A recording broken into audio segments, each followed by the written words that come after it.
Salmo 116.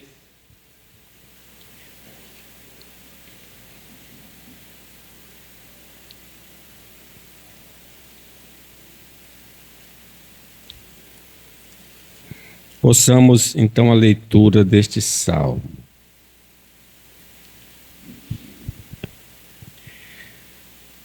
Amo o Senhor, porque Ele ouve a minha voz e as minhas súplicas, porque inclinou para mim os seus ouvidos, invocá-lo-ei enquanto eu viver. Laços de morte me cercaram, e angústias do inferno se apoderaram de mim. Caí em tribulação e tristeza. Então invoquei o nome do Senhor. Ó Senhor, livra minha alma. Compassivo e justo é o Senhor. O nosso Deus é misericordioso. O Senhor vela pelos simples. Achava-me prostrado e Ele me salvou. Volta minha alma ao teu sossego, pois o Senhor tem sido generoso para contigo. Pois livraste da morte a minha alma, das lágrimas os meus olhos, da queda os meus pés. Andarei na presença do Senhor na terra dos viventes. Eu cria, ainda que disse, estive sobremodo aflito. Eu disse na minha perturbação, todo homem é mentiroso. Que darei ao Senhor por todos os seus benefícios para comigo? Tomarei o cálice da salvação e invocarei o nome do Senhor. Cumprirei os meus votos ao Senhor na presença de todo o seu povo. Preciosa é aos olhos do Senhor a morte dos seus santos. Senhor, deveras sou teu servo, filho da tua serva. Quebraste as minhas cadeias. Oferecer-te-ei sacrifícios de ações de graças. Invocarei o nome do Senhor. Cumprirei os meus votos ao Senhor na presença de todo o seu povo. Nos átrios da casa do Senhor, no meio de ti, ó Jerusalém. Amém? Este salmo, irmãos, esse salmo do 113 ao 118, eram cantados nas festas religiosas dos judeus. Vocês lembram que quando Jesus, depois de ter ceado, cantou um hino, possivelmente é um hino a partir do 115 a 118. Ele deve ter cantado ali no encerramento da Páscoa. Era cantado então com esse objetivo. O 113 a 114 no começo da festa, o 115 a 118 no final. A experiência do salmista expressa a experiência de todos os crentes. Qual é a experiência? A das dificuldades. No mundo, tereis aflições. É um registro muito forte nas Escrituras. Então eu vou tratar desse tema, extraindo lições das dificuldades na vida. O apóstolo Paulo, por exemplo, orou por 3 vezes, me tira esse espinho. E o Senhor disse a ele, a minha graça te basta, porque o meu poder se aperfeiçoa na fraqueza. Paulo, entendendo já que o propósito do sofrimento, ele disse, terei prazer na fraqueza, porque quando estou fraco, então que eu sou forte, né? Pois bem, extraindo lições das dificuldades na vida. Primeira lição, os crentes passam por muitas aflições nessa vida. Observe que, ao descrever o seu quadro, no versículo 3, leio aqui na linguagem, na NVT, a morte me envolveu com suas cordas. No versículo 3. E os terrores da sepultura me dominaram. Não via outra coisa senão sofrimento e tristeza. Que descrição! Que coisa difícil ele está passando. É alguma doença? Um perigo? No versículo 10 e 11, aqui na linguagem de hoje, ele diz assim, eu continuei crendo mesmo quando disse: estou completamente esmagado. Não parei de crer, mesmo quando afirmei sem pensar. O desespero, né? Quando a gente está vivendo situações difíceis. Não se pode confiar em ninguém. Aí a gente vai chutando o balde, culpando tudo e todos, ninguém me ajuda, ninguém liga para mim, né? Pois bem, devido à existência dos inimigos da fé, as aflições comuns dos homens, o cristão tende a viver momentos desagradáveis ao longo da sua peregrinação na terra. Então, por um lado, eu sou humano, eu sou como Adão. Então, o que os filhos de Adão sofrem, eu também vou sofrer. Mas além desse sofrimento comum, eu tenho um sofrimento da graça especial, que é o adversário, a carne, o mundo, o diabo pelejando contra nós. Então, durante toda a minha trajetória, nós vamos enfrentar algum tipo de dificuldade. O povo de Israel, relatando a sua origem, no Salmo 129, desde a minha juventude, meus inimigos me perseguem. Que todo Israel diga: desde a minha juventude, meus inimigos me perseguem, mas nunca me derrotaram. Minhas costas estão cobertas de feridas, como longos sulcos feitos pelo arado na terra. Ali, a escravidão no Egito, né? Então, veja, a experiência de Israel é uma experiência de sofrimento. A nossa entrada no paraíso será precedida de muitas dificuldades para nos tentar demover da esperança eterna. Mas se perseverarmos, receberemos a herança eterna. Ser fiel até a morte e dar-te-ei coroa da vida. Foi lido da igreja de Esmirna. E Paulo, na primeira viagem missionária, ao retornar àquelas igrejas, ele dizia: fortalecendo a alma dos discípulos, exortando-os a permanecer firmes na fé e mostrando que através de muitas tribulações nos importa entrar no reino dos céus. Só a Bíblia a gente vai encontrar uma verdade dessa, né? Porque qualquer outra religião vai dizer: não, vai ser tudo sucesso, maravilha, você vai vencer, você é vencedor. As Escrituras revelam que nem mesmo o Senhor Jesus foi isento de sofrimento. E os crentes piedosos não escaparam das dores da vida. O que é que ele diz ali no Getsêmani?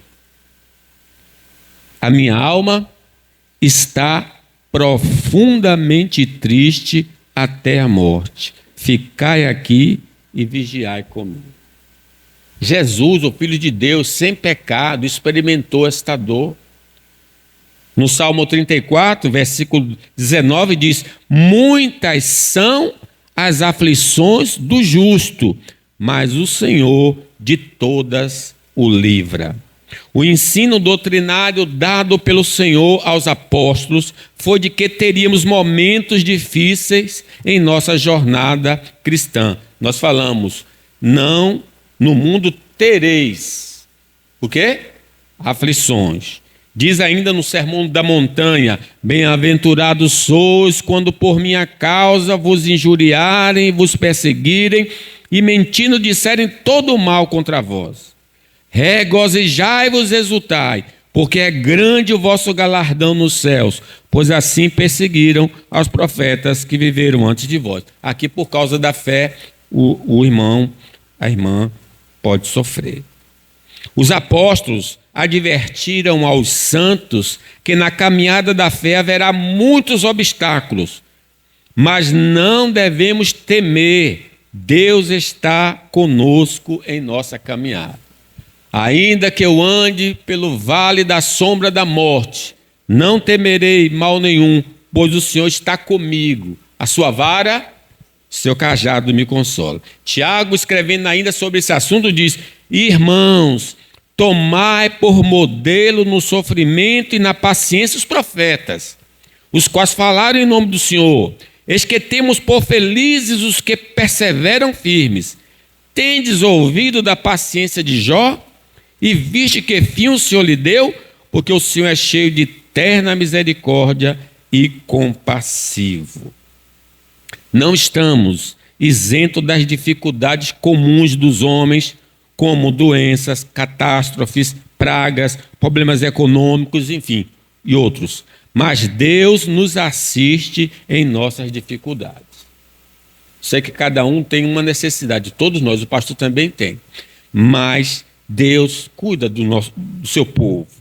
Sabedor Jacó de que havia mantimento no Egito, disse a seus filhos: por que estáis aí a olhar uns para os outros?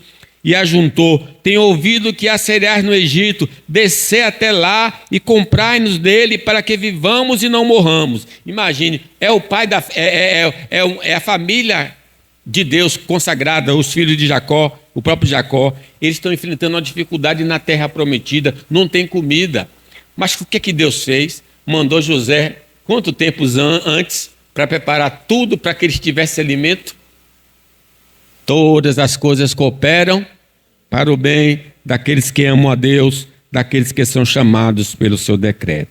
Somos provados e tentados por crermos em Deus, e nesses momentos a dor pode ser intensa, mas temos a promessa de assistência e consolo divino. Deus está nessa hora também. Não veio sobre vós tentação senão humana, mas Deus é fiel e não permitirá que sejas tentado além das vossas forças. A queda de nossos pais no Éden nos legou uma natureza inclinada para o mal. E mesmo regenerados, estes desejos tentam aflorar e nos causam muita dor espiritual. Sofremos por causa da corrupção ainda em nós. Quando não é coisas da vida comum, é coisas espirituais. Isaías diz: ai de mim que estou perdido, porque eu sou homem de lábios. Quem nunca entrou numa crise existencial porque não quer fazer uma coisa e está pensando naquelas coisas proibitivas, dizer: eu não entendo o meu modo de pensar. O que eu quero eu não estou pensando nem fazendo, e o que eu não quero eu estou pensando e às vezes fazendo, né? Aí Paulo, naquele diálogo lá do homem, do pecado dentro dele, em Romanos 7. As má notícias que ouvimos diariamente do acontecimento no mundo e o dano do pecado nas pessoas à nossa volta têm o poder de causar dor no servo de Deus. Sim, às vezes é pesado. Eu mesmo não assisto noticiário. Depois que eu entrei na crise de pânico, acabou. Eu não assisto mais noticiário. Eu vejo Chaves, aí eu dou risada, tudo legal. Mas não vejo notícia, porque é muita coisa ruim. Você liga o jornal, é do começo ao fim, só notícia pesada. E eu gostava de assistir todos os jornais, em todos os períodos. Era muito para mim, eu não suportei um negócio daquele. O próprio Asaf também estava assim, o Abacuque. Senhor, eu estou aqui indignado, porque o Senhor me faz ver a violência e não age, não disciplina. E ele então sobe ali num posto, né, aguardando a resposta divina, porque o Senhor não dá uma providência contra essa opressão toda, essa injustiça toda. Só estaremos livres de qualquer infortúnio no novo céu e na nova terra. Por isso devemos ter paciência, para não abandonar a fé por causa das dificuldades do presente. Então, meus irmãos, olha, se você não quer mais enfrentar essas situações, a gente pode até orar por você. Leva, Senhor, leva. Ele não quer ficar mais aqui. Mas ninguém quer. Quando é essa oração, ninguém quer que faça. Mas quer continuar no mundo caído e sofrido. Então, paciência, então suporte com paciência, porque Paulo disse que o meu desejo é o quê? Partir, estar com Cristo, porque é incomparável. E Angélica que o diga, né? Devemos lembrar que não há promessa de isenção de dificuldades nessa vida para quem aceita a Jesus. Então, essa propaganda, pare de sofrer, é linda, Eu também quero para mim, você deve desejar, mas não é verdadeira. Porque você vai ter algum tipo de sofrimento, algum tipo de dor, né? Porque Deus, ele já nos alertou acerca disso. O sofrimento do crente, irmãos, é temporário, mas a felicidade eterna é o que vamos receber no retorno de Cristo.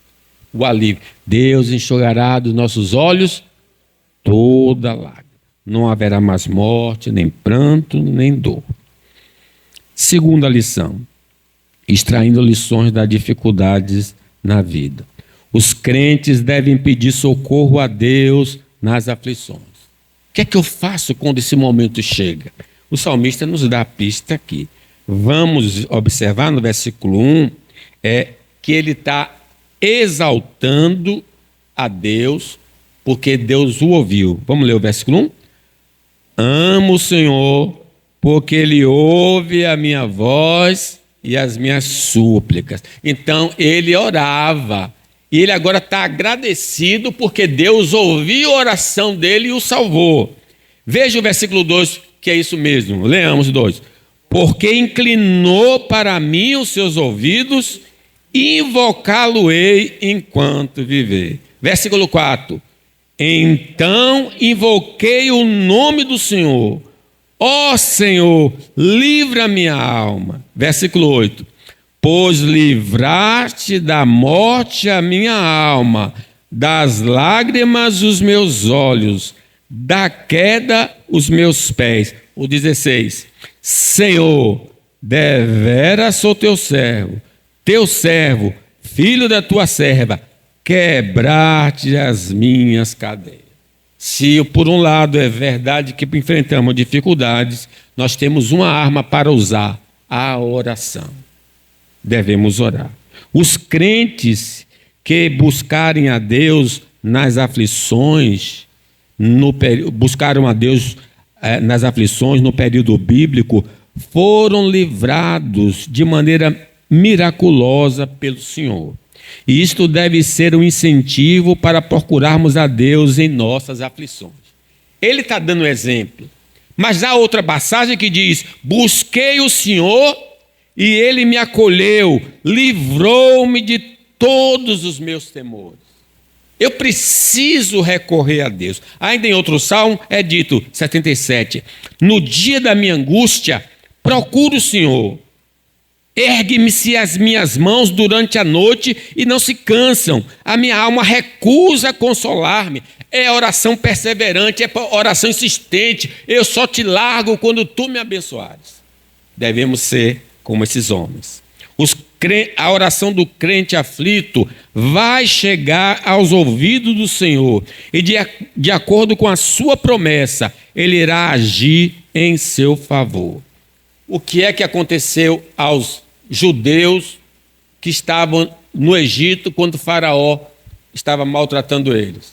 Eles o quê? Clamaram ao Senhor. E diz a palavra de Deus, e o seu clamor subiu a Deus. Ouvindo Deus o seu gemido, lembrou-se da sua aliança com Abraão, com Isaque e com Jacó. E viu Deus os filhos de Israel e atentou para a sua condição. Não é inútil as nossas orações. Deus está ouvindo o clamor. Deus ouviu, como de manhã nós falamos, Agar estava lá naquele poço, fugindo de Sarai, e o Senhor perguntou: o que está fazendo aí? Está onde indo?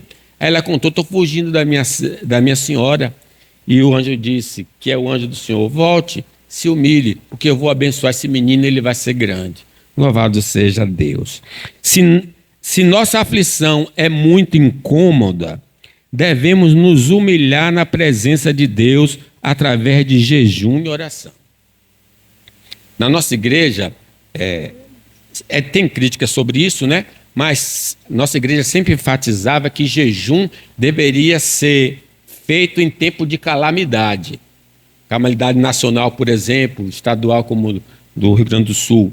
Então, se você está vivendo uma situação difícil, a calamidade é sua. Então, vá jejuar e orar. Vá buscar a Deus na presença do Senhor, porque quando os filhos de Amon, os filhos de Moabe, alguns dos meunitas, vieram a peleja contra Josafá. Então vieram alguns que avisaram a Josafá, dizendo: grande multidão vem contra ti da além do mar e da Síria, eis que já estão em Hazazon Tamar. Então Josafá teve medo e se pôs a buscar o Senhor, e apregoou jejum em toda Judá. Judá se congregou para pedir socorro ao Senhor. Também de todas as cidades de Judá veio gente para buscar o Senhor. Eles buscaram o Senhor na aflição, e Deus disse: vocês não vão ter de pelejar, essa peleja não é vossa, é minha. E eles foram cantando para a batalha, e quando chegou os inimigos, já estavam todos mortos, porque Deus fez um se jogar contra o outro. Meus irmãos, esse é o Deus vivo. Vamos jejuar. Acredite na humilhação na presença de Deus. Se o meu povo, que se chama pelo meu nome, se humilhar e orar e buscar minha face e se converter, eu ouvirei, perdoarei e sararei a sua terra. A oração por libertação da angústia será mais confiante se estivermos andando com Deus. Claro, se eu não estou em paz com o Senhor, em comunhão com o Senhor, eu fico meio receoso de orar. Lembre que quando o rei Ezequias, Isaías foi para ele e disse uma notícia triste: olha, rapaz, prepara aí o seu... a casa, mas a gente chama, quando uma pessoa vai morrer, testamento. Prepare o seu testamento, é isso. Prepare o seu testamento porque você vai morrer. Ele não preparou o testamento, não. Ele se inclinou para a parede e disse assim: lembra-te, Senhor, peço-te de que andei diante de ti com fidelidade, com inteireza de coração, e fiz o que era reto a seus olhos, e chorou muitíssimo. Antes do profeta sair do palácio, Deus disse: volte e diga a ele o seguinte: você não vai morrer, vou acrescentar 15 anos à sua vida. Aí mandou passar uma pasta de figo e ele ficou curado. Deus já tinha cura, mas ele se humilhou na presença do Senhor. Mas ele faz essa oração porque ele é ousado. Ele disse: olha, Senhor, eu tenho andado na tua presença. Isso é bacana, né? Isso é importante. Confiados no amor de Deus por nós, vamos lançar sobre o Senhor toda a nossa preocupação. Deus me ama. Deus prova o seu amor para conosco pelo fato de Cristo ter morrido por nós, sendo nós ainda pecadores. Quando Lázaro adoeceu, qual foi o recado de Marta e Maria para Jesus? Está enfermo aquele que tu amas. Só isso. Senhor, aquele que tu amas está doente, aquele que tu amas está vivendo a situação. Lembra dele. E o Senhor foi para lá. É verdade que ele demorou um pouco, né? Esperou ainda algum tempo. Mas ele disse: essa enfermidade não é para a morte, mas para a glória de Deus. Louvado seja o Senhor. Declare ao Senhor o motivo da sua angústia, porque Ele é poderoso para fazer muito mais do que pedimos ou pensamos. Talvez as pessoas não entendem. Deus é onipresente, onisciente, sabe de tudo. Sim, Ele sabe. Mas quando Ele vai para H, Ele pergunta: de onde você vem, para onde você está indo? Ela disse: eu fujo da minha senhora. Eu preciso declarar a angústia do meu coração.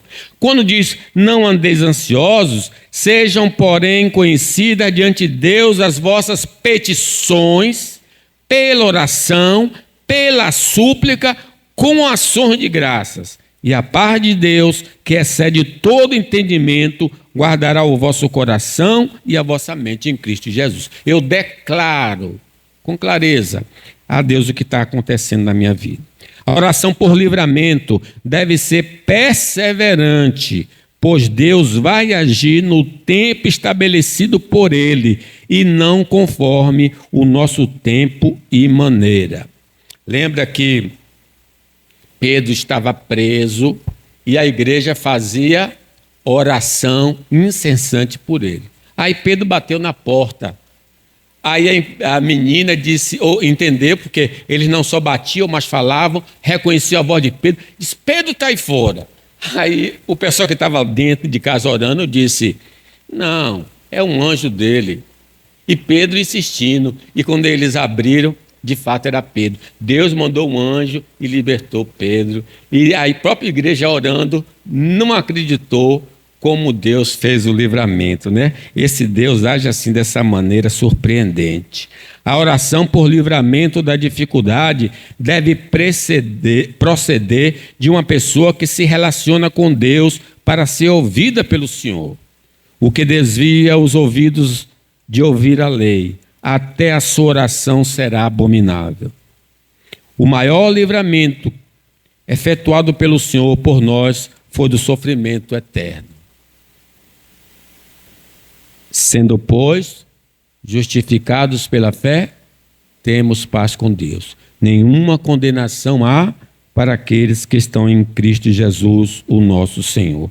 O livramento do sofrimento pode se manifestar limitando sua intensidade e duração. Às vezes Deus não tira imediatamente, mas pelo menos ele refreia o mal. O próprio na vida de Jó, ele diz: vá, atinja, mas não tire a vida, atinja o seu corpo, mas não tire a vida.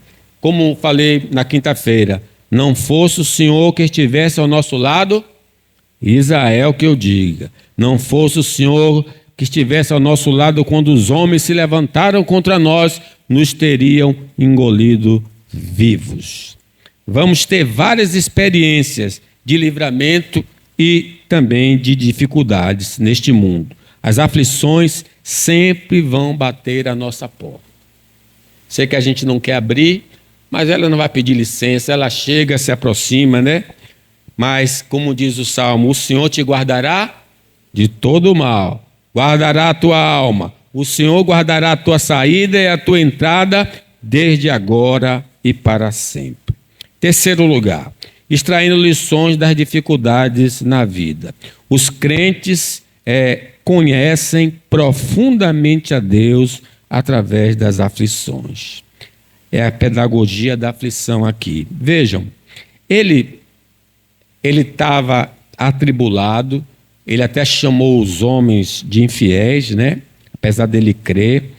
E olha como ele descreve Deus nesse salmo, algo grandioso. No versículo 5, leamos: compassivo e justo é o Senhor, o nosso Deus é misericordioso. Porque Deus o livrou, ele então está ressaltando o caráter de Deus, as virtudes de Deus. Ele reconhece que Deus é compassivo, ele reconhece que Deus é justo, ele reconhece que Deus é misericordioso, como o próprio Jó disse: antes eu te conhecia de ouvir, mas agora os meus olhos te veem. Versículo 6, vamos ler. O Senhor vela pelos simples, achava-me prostrado e ele me salvou. Versículo 7, volta a minha alma ao teu sossego, pois o Senhor tem sido generoso para comigo. Compassivo, justo, misericordioso, aquele que vela, aquele que salva, aquele que é generoso. Os caminhos propostos pelo Senhor são melhores compreendidos depois das experiências amargas por andar no caminho mau. Às vezes, quando a gente não aprende doutrinariamente, a gente vai aprender amargamente. Como diz o salmista: foi-me bom ter passado pela aflição para aprender os teus decretos. O sofrimento de Cristo foi necessário para resgatar os eleitos da morte espiritual, física e eterna, e revelar o grande amor que Deus tem por nós. Veja ali que o sofrimento é uma demonstração de misericórdia e de amor por Deus, ou de Deus por nós. Todavia, ao Senhor agradou moê-lo, fazendo-o enfermar. Quando der ele a sua alma como oferta pelo pecado, verá sua posteridade, prolongará os seus dias, e a vontade do Senhor prosperará nas suas mãos. Ele verá o fruto do penoso trabalho de sua alma e ficará satisfeito. O meu servo justo, com o seu conhecimento, justificará a muitos, porque as iniquidades deles levará sobre si. O meio comum de conhecermos a Deus é através do estudo da palavra de Deus, mas as aflições são usadas para termos um conhecimento experimental do Senhor. E aí é que ninguém quer. mas a gente sabe que nos cursos que se tomam por aí, tem de ter estágio. Estágio é para você botar em prática aquilo que você aprendeu, porque ficar na teoria não dá. Então Deus bota no fogo da provação cada um de nós aqui, porque é aí que nós vamos aprender e conhecer que só o Senhor é Deus, né? Nós vamos cantar do outro lado, só o Senhor é Deus. Como diz Jó, eu te conhecia só de ouvir, mas agora os meus olhos te veem. Perdeu 10 filhos, perdeu os bens, perdeu a saúde. Ele diz, agora eu estou vendo Deus. Apesar dele ser um homem temente a Deus.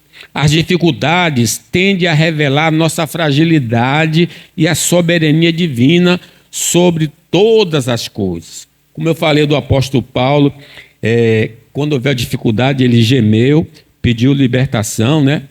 Mas depois ele se recupera. Sim, quando vem a dificuldade, aí a gente percebe que de fato nós não somos nada.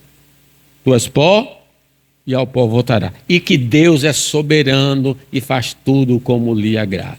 Agindo Deus, quem impedirá? Não há possibilidade nesta vida de aprender de Deus sem as dificuldades. Seria muito bom, mas não há possibilidade. Tiago disse, meus irmãos, tende grande motivo de alegria quando passardes por várias provações. Portanto, alegre-se com isso, ainda que agora, por algum tempo, diz Pedro, vocês precisem suportar muitas provações. Elas mostrarão que a sua fé é autêntica. Como um fogo prova e purifica o ouro, assim sua fé está sendo experimentada. E ela é muito mais preciosa que o simples ouro. Isso resultará em louvor, glória e honra no dia em que Jesus Cristo for revelado. Então, a fé de cada um aqui vai passar pelo fogo das dificuldades para ser aperfeiçoada até o retorno de Cristo. As dificuldades que vivemos é limitada a este mundo caído, mas no novo mundo essas experiências não serão necessárias. As intervenções de Deus para mudar as circunstâncias são sinais de que Deus vai fazer de maneira definitiva no retorno de Cristo. Quem aqui não pode dizer, Deus já me ajudou em algum grau, em alguma área da vida? Sim, essa intervenção dele é só um exemplo do que ele vai fazer quando ele voltar, restaurar todas as coisas. Por último, extraindo lições das dificuldades na vida, os crentes ajudados pelo Senhor devem se tornar mais consagrados a Deus. Veja que ele foi livre daquela morte, e aí a declaração dele, versículo 1. Amo o Senhor, porque Ele ouve a minha voz e as minhas súplicas. Agora leiam o 2 comigo. O que é que ele vai fazer? Porque inclinou para mim os seus ouvidos, invocá-lo-ei enquanto viver. Olha aí o homem agradecido. Eu vou invocar o nome do Senhor enquanto eu viver. Versículo 9. Andarei na presença do Senhor na terra dos viventes. É um homem abençoado. Disse, eu estou prometendo aqui que eu vou andar com Deus enquanto estiver neste mundo. Segunda promessa. Terceira, versículo 12. Que posso... Vamos lá, lê na tradução de vocês. O Senhor, por todos os seus benefícios, tomarei e invocarei o nome do Senhor. Louvado seja Deus, né? Parte em especial da ceia. Versículo 14, leamos. O que ele vai fazer? Cumprirei os meus votos ao Senhor na presença de todo o seu povo. Na angústia é normal. Ana, lá de Eucana, disse, se o Senhor me der um filho, o que é que ele vai fazer? O que ele ia fazer? Ao Senhor darei todos os dias da minha vida. Foi essa a promessa dele. E Deus deu? Deu. E o que é que ela fez depois? Ele entregou o menino. Sim, na hora da angústia, a gente fala, Senhor, se o Senhor abrir a porta, se o Senhor me abençoar, eu faço isso. Geralmente os desempregados aí. Eu ofereço o primeiro salário. Olha, se você falou, oferece o primeiro salário, tem de dar o primeiro salário. porque você que fez o voto. Você não é obrigado a fazer voto nenhum a Deus, mas quando fizeres ao voto ao Senhor, não tarde em cumpri-lo, porque Ele não se agrada de sacrifícios de tolo. Se você não quer votar, não vote, mas se votar, cumpra o que se prometeu. Ele diz: eu vou cumprir os meus votos ao Senhor na presença de todo o seu povo. Versículo 17, leamos: oferecer-te-ei sacrifícios de ações de graças, e invocarei o nome do Senhor. 18, cumprirei os meus votos ao Senhor na presença de todo o seu povo. Que coisa maravilhosa.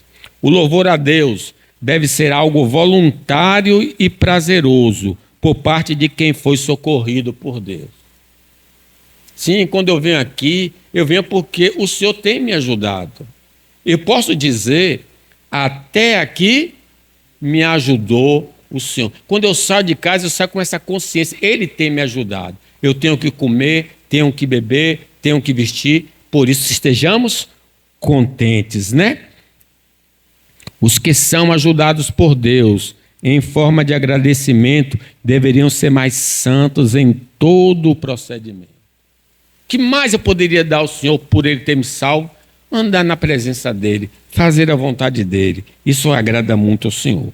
Reconheçamos que os livramentos que vêm de Deus, para não sermos ingratos para com Ele. Vamos reconhecer que Deus tem nos ajudado. Porque um dos maiores pecados que os homens têm cometido é a ingratidão. Os 10 leprosos foram curados e só um voltou para agradecer, né?